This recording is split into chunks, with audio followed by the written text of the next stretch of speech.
नमस्कार, आशाची रेसिपीमध्ये तुम्हा सगळ्यांचं खूप खूप मनापासून स्वागत। आज मी बनवणार आहे सुक्या सोड्यांची भाजी। तर त्याच्यासाठी इथे मी कढई तापत ठेवलेली आहे। तर कढईमध्ये आपल्याला पहिल्यांदा तेल टाकून घ्यायचंय। आता हे तेल तापलेलं आहे तर त्याच्यामध्ये मी कांदा टाकून घेते। इथे मी दोन मोठ्या आकाराचे कांदे घेतलेले आहेत बारीक चिरून। आता कांदा आपल्याला मऊसूर होईपर्यंत फ्राय करायचा आहे।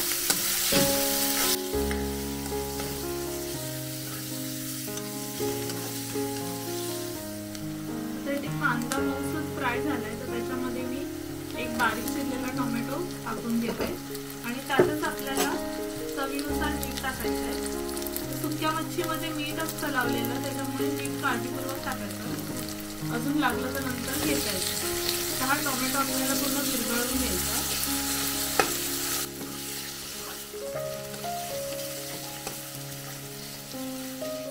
आता हा टोमॅटो बऱ्यापैकी विरघळलाय तर त्याच्यामध्ये मी बाकीचे मसाले टाकणार आहे। सर्वात आधी आपल्याला थोडीशी हळद टाकायची। ते पाव छोटा चमचा हळद मी घेतले, अर्धा छोटा चमचा धना पावडर, अर्धा छोटा चमचा गरम मसाला पावडर,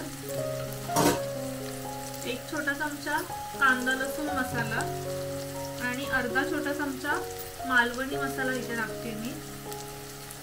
तर हे मसाले व्यवस्थित फ्राय करून घ्यायचे कांदा आणि टोमॅटो मध्ये।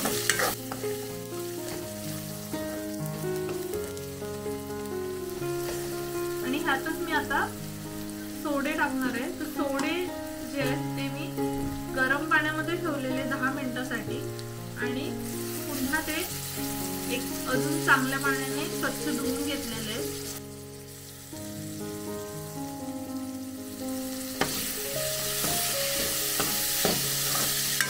असे मिक्स करून घ्यायचे व्यवस्थित, असे सगळीकडून मसाला लागला पाहिजे त्याला।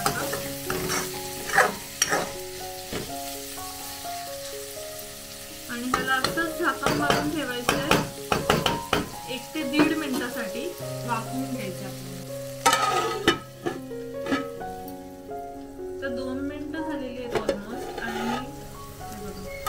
मस्त वाफ काढली आपण आता या सोड्यांना। आता ह्यामध्ये ती मी भाजी बनवते त्याच्यामुळे मी कमी पाणी टाकणार आहे।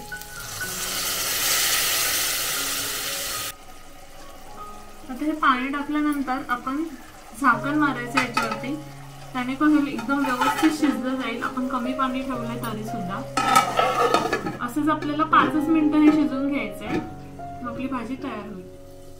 तर 5 मिनिटं झालेली आहे बघा। आपली भाजी जी आहे सोड्यांची पूर्णपणे तयार झाली, पूर्ण व्यवस्थित सुकली जशी मला पाहिजे होती तशी। आता मी गॅस बंद करते।